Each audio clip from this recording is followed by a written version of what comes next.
The regular season is heating up, new stars are emerging, and that means more opportunities to win up to 25 times your cash on Prize Picks, the most exciting way to play daily fantasy sports. Just select 2 or more players, pick more or less on their projection on a wide variety of stats, and place your entry. It's that easy. Let it fly to turn $10 into $250 with just a few taps. Easy gameplay, quick withdrawals, and injury insurance on your picks are what make Prize Picks the #1 daily fantasy sports app. Watch your favorite players and get paid doing it this basketball season. See your entries make progress during the game or make new entries for the second half in the fourth quarter. 3-pointers, assists, rebounds, and everything in between are yours for the taking. Join the Prize Picks community of more than 7 million players who have already signed up. Right now, Prize Picks will match your first deposit of up to $100. Just download the Prize Picks app and use code GET100. That's code GET100 on Prize Picks for a first deposit match of up to $100. Prize Picks. Pick more, pick less. It's that easy. No, actually, we started it wrong today, folks. Nope, we gotta redo that. We gotta redo this. We gotta roll the clock back because we gotta go here. This is important.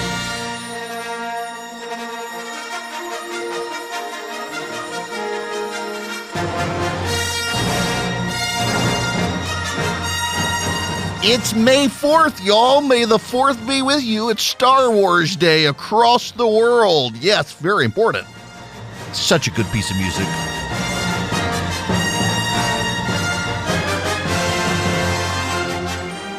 My producer is in the other room. Stop. You're going to screw up the podcast with all of this. It's true. It is true. By the way, you can get the podcast by texting SHOW to 33777. You can call in as well, 877-973-7425. It is Star Wars Day, May the 4th. May the 4th be with you and also with you, my Catholic friends would say. Okay. I gotta start, and I gotta get something off my chest. And I got to do Angry Eric. And you're just going to have to bear with me. Because some of you people are hysterical. Some of y'all are just out to lunch on this issue. It is a frustration of mine that we can't have honest conversations on major issues because so much of the media right now is designed not to have honest conversations. Libs of TikTok. I want to play you one of the latest exposures of Libs of TikTok. The account the Washington Post's Taylor Lawrence attacked. We can play this audio. We've cleaned it up. So the conversation I talked about in my last video is a lot like a lot of the conversations I have about queerness and transness with my kids. Because I work in a conservative area and I'm an out non-binary trans teacher, I have to tread very lightly for fear of losing my job. And so a lot of times I put it in terms of hypotheticals with the kids. I say, oh, some people like to use this. When I talk about my title, Mix, I say, oh, it's just a third alternative to Mr., Ms. that some people like to use. I let them kind of draw their own conclusions when it comes back to me, while also keeping it general enough to not bring the heat on myself. That's a trans non-binary elementary school teacher talking about how she subtly introduces indoctrination techniques into the minds of her kids. That's a mild one. The Libs of TikTok account also highlighted a video of another gay or non-binary some such teacher saying, F your parents, I'm your daddy now, or some such. Didn't use the letter F, but the actual word. And a whole lot of other ones like that. And the Washington Post refused to cover those videos, refused to actually show those. They could have embedded them, and I know they could have embedded those videos on their site, including one where they said it was a sex education camp in Kentucky by two women. They left out that the two women are self-described Wiccans who were raised in a Wiccan coven who believe that children, from the moment they start walking, can learn self-gratification sexual techniques and should be exposed to sex at an early age. They left all of that out. They didn't want to play the videos where the witch, the actual Wiccan witch, described how the moment her nieces and nephews could walk, she was showing them sex techniques. Why didn't they want to talk about that? Why did they not want to show the videos? And I know they could have shown the videos because the same day they had an expose on what was happening with in Shanghai with lockdowns, and they were embedding videos so that you could see it. The New York Times covered a story the other day about a book called Genderqueer. It's a graphic novel comic that is being placed in a lot of public libraries and a lot of school libraries around the country for middle school and lower high school, but mostly middle school students to read to explore sexuality. And they were very upset, the New York Times was, that parents are trying to ban the book. And the parents say they're upset by the graphics in the comic. It's a graphic novel, and they showed the graphics. They didn't show the ones the parents were upset about, though.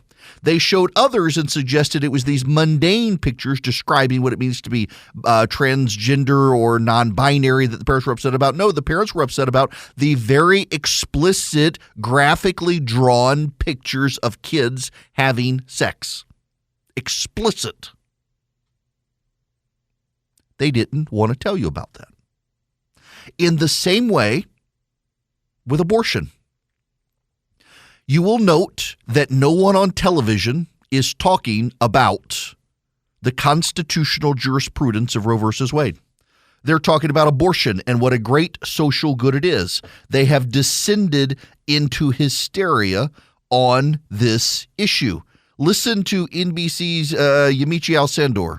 So as in Washington, they're talking about legislation and talking about what could come next. Here on the ground, where the policy meets the people, they're saying that that's just not going to be quick enough, that women here are going to be put in danger because they're going to be forced to have pregnancies and have children that they simply cannot afford or that they simply do not want, that it's not their choice anymore. Yeah, it's actually your choice. You can choose to not have sex or to use birth control. And by the way, it was progressives who blocked the pill from being over-the-counter. It wasn't conservatives. Republicans actually tried to make the pill an over-the-counter contraception, and progressives blocked it. But notice her use of words, a policy, a policy. We're not talking about a policy. We're talking about the Constitution. We're talking about the Constitution. The issue here, ladies, listen to me. The issue is not your body and your choice. The issue is a right that was never meant to be in the Constitution, that 7 men put in the Constitution, not for you, but for other men, so when they got a woman pregnant, they could get her to kill the kid and not have to be responsible for the kid. That's why these 7 men put it in the Constitution. They didn't want to be responsible for their mistress's children. Feminists grabbed hold of it and used it for the advancement of careers. By the way, you know, the number one category of woman to have an abortion is a professional woman in a career who does not want her career jeopardized by her having kids.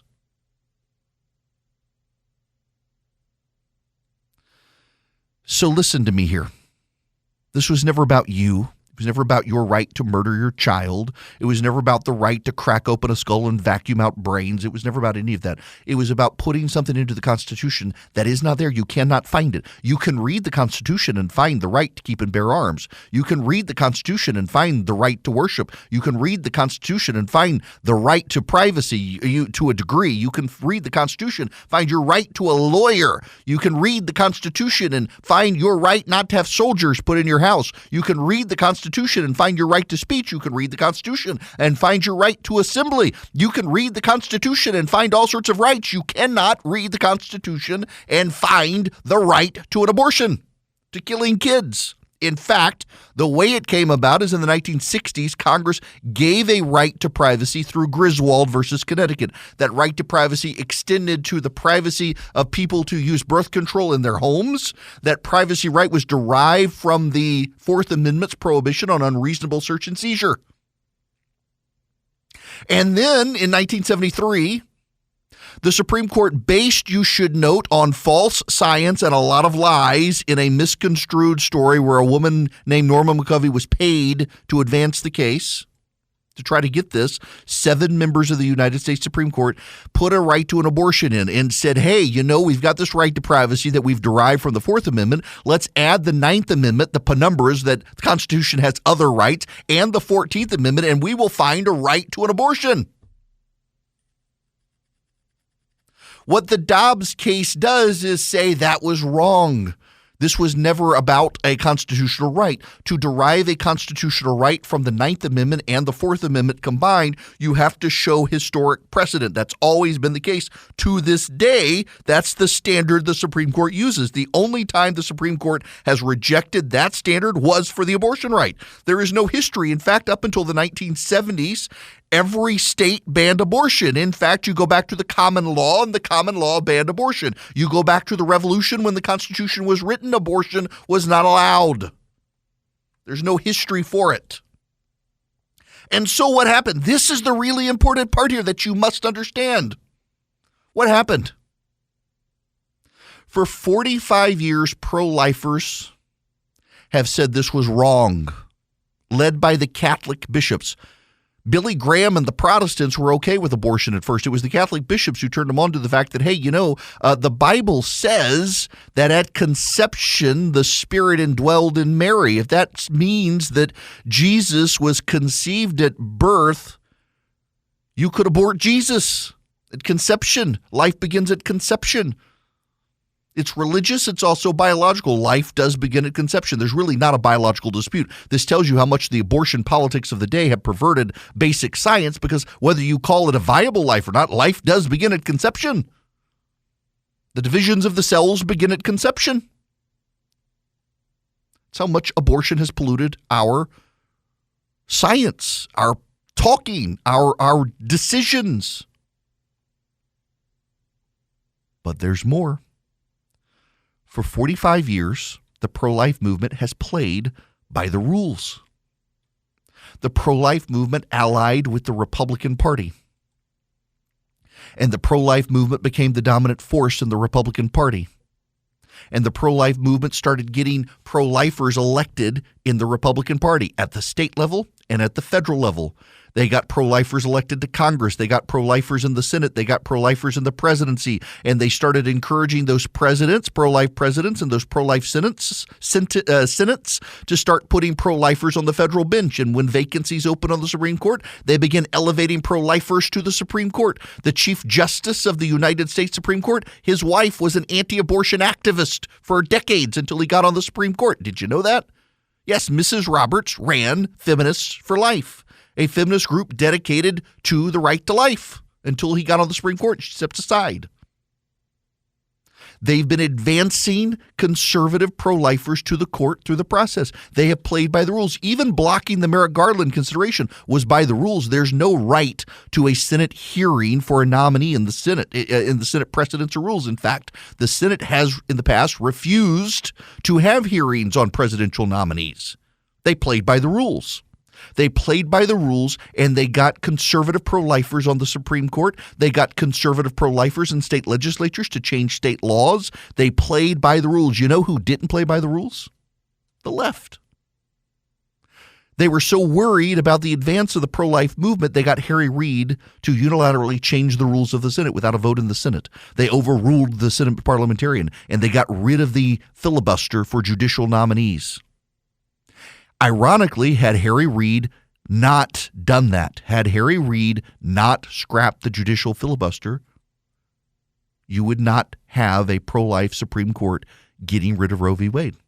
Harry Reid deserves more credit than anyone because he broke the Senate's own rules, and it enabled the Republicans to bypass the judicial filibuster for the Supreme Court and pack the Supreme Court with pro-lifers over time. Harry Reid did this. Mitch McConnell did this. The only one who broke the rules was Harry Reid getting rid of the filibuster. You know, the Republicans, you can tell yourselves all day, they even done it. No, actually, they didn't. During the Bush administration, the same Republicans were there, and they didn't get rid of the filibuster. Remember the Roberts and the Alito? It was a compromise pick because the filibuster remained. Harry Reid had to scrap it. The Democrats broke the rules, and now they're suffering the consequences. I have no sympathy for you people. If you want the right to an abortion, stop trying to read into the Constitution something that is not there and has no historic basis to be there that you simply want. Run it through the democratic processes of the country. Get a state legislature to do it for you. Work to change hearts and minds as the pro-life movement has done all of these years. Stop your complaining and your hysteria. You lost because you tried to operate outside the rules of our republic. And now you're suffering the consequences and you're all hysterical about it. And I have not one bit of sympathy for any of you. None. I try to be as empathetic with all of my listeners as I can. I can't with you people because you're not even willing to recognize what actually happened. You're not even willing to deal honestly with it. You're screaming about your right to kill your kid. You're screaming about a woman's right to choose. Fine. Deal with it in the democratic process, though. Even Ruth Bader Ginsburg recognized it should have never been in the Constitution, but she was hesitant to take it back out once they put it in. If Ruth Bader Ginsburg could be honest about it, the rest of you should be too. Well, in other news of crazy people, Dave Chappelle, he was attacked by a woman with a knife on stage at the Hollywood Bowl. By woman, of course, I mean trans man. Social media exploded with posts from attendees at Dave Chappelle's Hollywood Bowl show, which is part of the Netflix is a Joke festival. Chappelle was rushed by someone while on stage. Attendees' phones were confiscated at the gate, so video and even photos are very sparse. But one video posted seemed to show the man smashing into someone holding a microphone, possibly Chappelle. Accounts posted online said the man was corralled by security and fellow comedian Jamie Foxx. Los Angeles police confirmed to ABC 7 they were responding to a call at the bowl around 10:45 p.m. They indicated a man was taken into custody, reportedly armed with a gun and a knife. In one posted clip, Chappelle is heard to quip, "It was a trans man," a reference to his own transphobic comments in his Netflix special, The Closer, and the uproar, protests, and anger that ensued. Another person caught at the end of the show on video were Chappelle and Jamie Foxx, who apparently rushed on stage to help the man who was going after Chappelle. Whenever you're in trouble, Jamie Foxx will show up in a sheriff's hat, Chappelle said. Chris Rock was also there and came on stage and asked if it was Will Smith. I'm not making that up. That actually did happen. Wow. Yeah, it does actually appear it was a transgender man, a woman, who had a gun and a knife, who was going after, and I'll give you one guess why. They're getting violent out there. We gotta talk about this when we come back. Listen, I do understand the disappointment of people who truly believe that abortion is a constitutional right. You should have played in the state legislatures and done what the pro-life movement did, played by the rules and changed hearts and minds over time. Fox News polling out today, 56% of Americans want an absolute ban on abortion or fundamental restrictions on abortion. Fox News poll, which, by the way, Fox News polls have leaned towards the Democrats for the past 4 years, so don't tell me it's Fox News that's shaped. No, same polling company. But fact is, y'all didn't play by the rules. You got 7 men to give you something that wasn't in the Constitution, and now it looks like 1 woman and 4 men are going to take it away from you. Federalism matters. It's why the founders set up the country the way they did. Federalism was always supposed to be the way to do this. Work in the individual states. Change your states. Some states won't agree with you. Some people won't agree with you. Move to a different state. That's the way the nation was designed. You may not like it, but if you don't like it, the founders blessed you with a constitutional amendment process to change the Constitution, which you chose not to do. You chose to go the route of judicial fiat. Win by judicial fiat, lose by judicial fiat, and you've lost, or at least you will when the decision finally comes out.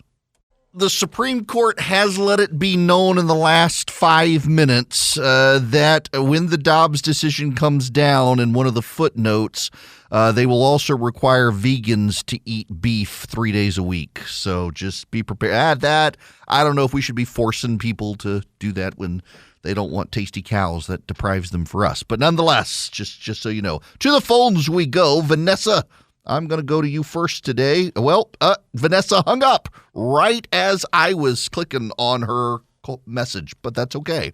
One of the things, what Vanessa wanted to know about is other rights. This is the way the left is structuring the conversation is if they can get rid of the abortion right, then they can get rid of all these other rights as well.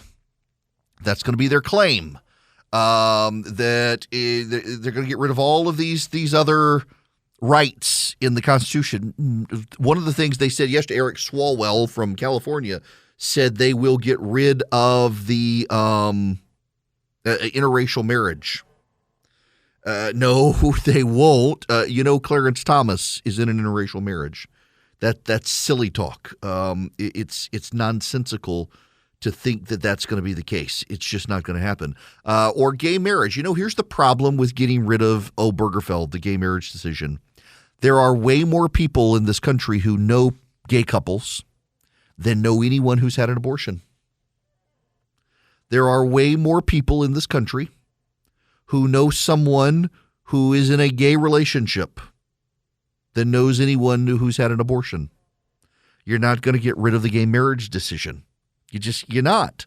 There's no popular will there to do it. You're not going to get rid of, I saw or listened hysterically yesterday, some woman on CNN, a legal analyst, said they'll get rid of interstate travel next. No, they won't get rid of interstate travel. It's in the Constitution. The whole point here is that abortion is not in the Constitution or plausibly relatable to the Constitution. That's just the reality, whether you like it or not. Now, we got to merge a bunch of conversations together because the data out there actually looks really bad for the Democrats on making this a popular political issue for 2022. In fact, there's a lot of data there that suggests that no, in fact, the Democrats behind the scenes know that they really aren't going to be able to use this in November. Here from the Politico that broke the story about the Dobbs case. Democrats skeptical SCOTUS will save them in November.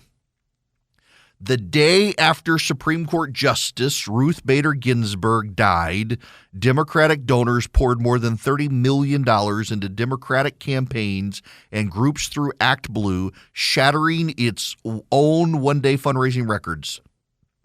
In the 23 hours after Politico reported a draft Supreme Court opinion that would overturn Roe v. Wade, Act Blue took in just $9 million, just a small uptick from the days prior. The modest totals this week, based on a Politico analysis of the Act Blue donation tracker, are an early sign that Democrats can't count on abortion to single-handedly turn around a midterm cycle that's already trending badly for them. Interviews with more than a dozen Democratic pollsters and strategists Tuesday detailed a scramble within the party to parse how the seismic disclosure might affect base enthusiasm and reshape messaging ahead of the midterms, now that a theoretical threat has become real. There is broad consensus that a ruling overturning Roe would help Democrats in some districts, potentially reducing their losses by drawing in suburban women who backed them in 2018. But few believe it would be enough to offset the brutal midterm environment and President Joe Biden's sagging approval ratings. One Democratic pollster, granted anonymity, acknowledged that the issue will help in the margins, but to hold the House or the Senate, we need inflation to go away. Ho! It's not just inflation that you need to go away. Let's put the bigger issue here. I'm going to play you audio. This is an interview on CNBC with the founder of Uncle Jack's Steakhouses. Willie, what's the consumer demand like? You say you have to shrink portions and raise prices. Is there a lot of inelasticity out there? The consumer says, yeah, okay, I still want to get out and have a good time. Well, it was right away. So, like, say here in New York, Georgia was different. Georgia didn't have as many controls for COVID as New York did. But now, once New York opened up and we didn't have to have the vaccination reporting and checking for everybody, you saw a huge wave of people. Then once gas prices hit and got higher and the inflation started getting relevant, the government was telling people it was 8 to 10%. But if you were in the business or any business, you saw inflation at 40, 50, 100% in items. So that triggered basically for guests and the traffic to slow down right away. I've seen a huge adjustment. So they say people have a lot of savings, but I think people are scared and people are saving still and not as spending as much. So since gas and inflation hit, I see traffic dropped about 20% overall. That's your problem. But it's not just that. It's not just that. You also have the border crisis. That's going to become a problem as well. The border is going to get worse. That's going to cause more problems. You're going to have millions of illegal immigrants, a biblical flood, a friend of mine calls it. You're also very likely, frankly, to have a low-yield nuclear missile explode in Ukraine. I mean, not to put too fine a point on it, but Putin is losing and needs to regroup and do something, and there's growing concern in Europe he's going to launch a nuclear missile at Ukraine. That will put us into a war footing. That will also destroy the last glimmer of economic resuscitation on the planet. You've already got a quarter of negative growth. You've got Deutsche Bank and Bank of America warning of a recession coming within the next year. You've got interest rates on the rise. You've got now an upside-down housing market. People are not qualifying for mortgages because houses are priced more than people can afford now. So the housing bubble is starting to burst. You've still got supply chain issues. There was actually a story yesterday in the New York Times about that very issue. Listen to this. This is the headline. The era of cheap and plenty may be ending. For the past 3 decades, companies and consumers benefited from cross-border connections that kept a steady supply of electronics, clothes, toys, and other goods so abundant it helped prices stay low.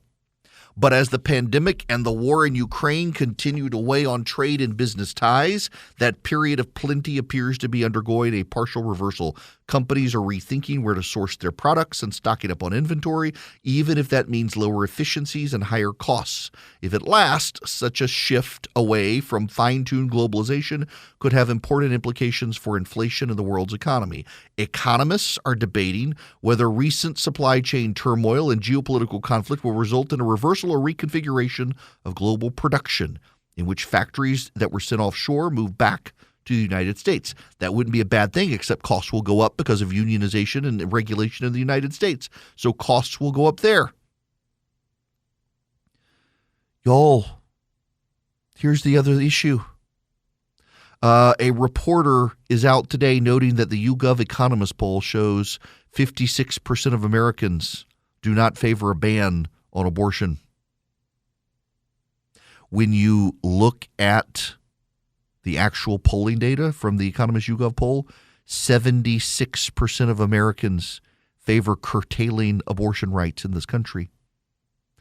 A flat-out ban of abortion is only popular in a handful of states.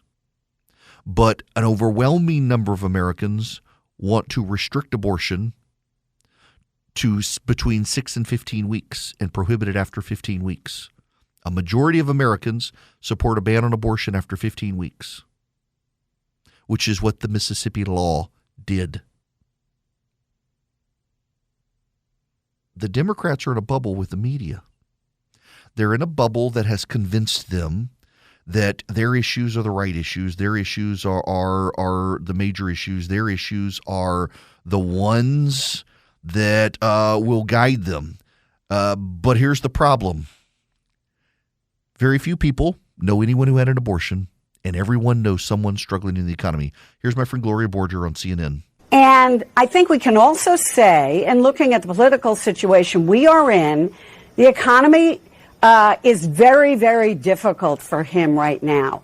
But also remember that cultural issues matter more in elections than they used to. And they have been raised very much in the run-up to the midterm elections. This is a cultural issue the Democrats will raise, and suburban women voters who are not living on the edge, suburban women voters will react to this. Whether it's going to be enough, who knows? It's not. I mean, it's not. Suburban moms, you know what they're also concerned about? Crime. Suburban moms are also concerned about costs. Suburban moms are also concerned about their girls having to compete against boys for college scholarships in girls' athletics. Suburban moms are also concerned about the education their kids are or are not getting in school right now. Suburban moms are concerned a whole lot more about whether or not they get to murder a child they've already had. In fact, overwhelmingly, married women with kids are voting Republican right now. It's careerist women without kids who are the big abortion rights advocates in the country, and they're already voting Democrat at such substantial margins. So I've gotten asked this a lot. The 6th Congressional District in Georgia. The 6th Congressional District, I've got a number of people who I am friendly with, acquaintances with. I haven't wanted to mention it because I would do a disservice, but I've got a dog in the fight. My buddy Rich McCormick is running. He's a good, solid Christian. And I'm not going to criticize anyone else because they're all good people. But I know Rich very well. He is a Christian conservative. He's a Marine. He's an emergency room doctor. Rich McCormick, if you don't know who to vote for in the 6th Congressional District, I will tell you, you're not going to find someone with better character than Rich McCormick. And character counts for me. You're not going to find someone who lives his faith better than Rich, who went to Morehouse, went to a historically black college, and he's white, became the student body president there. As a white guy, became the student body president of historically black college, a medical school no less. Works in emergency rooms in poor areas in inner city areas within the Atlanta area. Is a Christian conservative, is a Marine. He's fought for this country. He's a wonderful family. Rich McCormick is the guy who should win. I mean, this is the sort of man you want in Congress.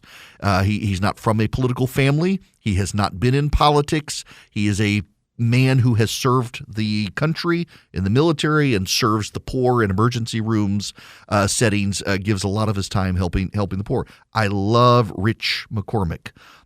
Rich, somebody make sure I say Rich, not Mitch. Rich McCormick.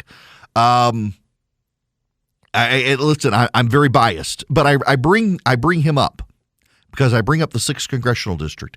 That's Lucy McBath's district. She's the woman who lost her son to gun violence, has been a gun advocate. She's now moved Georgia through redistricting. She's moved into a race with Carolyn Bordeaux, a less progressive Democrat. So the 6th District is actually an open seat right now. And it's a very suburban district. And there are a lot of suburban women there. And some Democrats say, well, that may bring the 6th Congressional District back to the Democrats. No, it's not going to. Because you know what the issues are in that suburban district? The economy, crime. That it's a suburb of Atlanta. Crime is a big issue in that district. And you know what? In that district, there's not an abortion clinic. Nobody in that district is getting an abortion right now. It's not a big issue there. The Democrats just have this view that in these suburban districts, these abortion clinics exist and they're all going to be shut down. That's not true. In their districts, in blue states, it's not going to happen. In districts like in Georgia, it's never to be. And they're convinced that this is going to pull all the suburbs back to the Democrats. The data simply is not there. And you know what else? The riots, the George Floyd riots really hurt the Democrats. And now last night, I don't know if you saw this, Antifa rioted over the repeal of Roe v. Wade. Abortion activists are calling for a day of violence. They're calling for a day of violence in the country over abortion. The day of violence happens when the abortion happens, people. That's not going to help in the suburbs when you're rioting. They're going to overplay their hand. And the economy is the bigger issue. Speaking of the economy, given the 40-year inflation that we've got right now, you may want to talk to my friends at Goldco about working with them and putting some precious metals into your retirement. If you got $50,000 or more in your IRA, your 401k, your retirement savings, your money could be at risk with all the inflation, the interest rate hikes, gas prices, the economy the way it is. You don't have a lot of options, but physical gold and silver might be able to stabilize your investments. You can call Goldco at 855-904-5933. They'll give you a free wealth protection kit to learn to use gold and silver to protect and grow your money. Thousands of retirees are protecting their retirement savings, and many are getting $10,000 or more in free silver for doing it. Call my friends at Goldco. See if you qualify for that offer. They've been helping a lot of Americans protect their retirement from inflation and stock market crashes. If you want the phone number to call Goldco, just text my name, Eric, E-R-I-C-K. Text it to 33777. Call Goldco. See if they're a good fit for you for your retirement. Text Eric to 33777. Hello there. It is Eric Erickson here. The phone number, 877-973-7425. Last night in Ohio, J.D. Vance got the Republican nomination. Here's John King from CNN. This is a victory for J.D. Vance, Laura. It's also a victory. You cannot sugarcoat this for Donald Trump as well, who endorsed J.D. Vance. And you see a turnout on Election Day in Ohio powering J.D. Vance. We have about 70% of the vote counted now. This lead has stretched over the last hour, stretched from 20,000 to 40,000 to 50,000, now just shy of 50,000. J.D. Vance with 31% of the vote. Josh Mandel, the former state treasurer, a very pro-Trump candidate, but he did not get Trump's endorsement, running second to 24. The more establishment Republican, State Senator Matt Dolan, was in the hunt early on, but he simply faded as J.D. Vance. See all these rural counties? This is J.D. Vance's color here. See all these rural counties up here? Just like Trump built it up in Ohio and ran away with the state against Joe Biden. Rural Ohio, not exclusively, but very much powering the math behind what we now project will be a J.D. Vance victory. I got to say a couple of things here, and all of you people who say I criticize Donald Trump a lot, listen to this, please. Donald Trump got J.D. Vance the nomination, and you and I know what's going to happen. The media will disproportionately cover David Perdue's loss in Georgia, along with the other Donald Trump-endorsed candidates in Georgia, and ignore the fact that J.D. Vance is the nominee because of Trump. The media, look, I call it as I see it, and I'll criticize him and I'll praise him, and the people who love him always ignore that I praised him and focus on the criticism. The reality is that the media will overwhelmingly disproportionately give a black eye to Trump on when Brian Kemp wins in a few weeks. And the reality is Donald Trump just overplayed his hand in Georgia. He should not have done that, but he matters greatly, and he matters in a place like Ohio, a state he won in 2020. He has made J.D. Vance. I'm intrigued by Vance and his evolution as a candidate and his views on Trump, similar to mine. It didn't support him either in 2016, wound up endorsing him in 2020, as did I. He's an intriguing candidate. He was a Democrat, author of Hillbilly Elegy. He's become a Republican. He's a populist Republican. A lot of sympathies to unionization and the like. I'm intrigued. He wasn't my favorite, but I wasn't opposed to him like some of my friends were vehemently opposed to him. I'm just really fascinated by the guy. And Donald Trump's endorsement matters. Hopefully, Dr. Oz won't win in Pennsylvania. That'll be a poop show in the general. But in Ohio, mattered greatly that Donald Trump did this, and he deserves a lot of credit for it. And J.D. Vance, to his credit, is giving Donald Trump a lot of credit for it.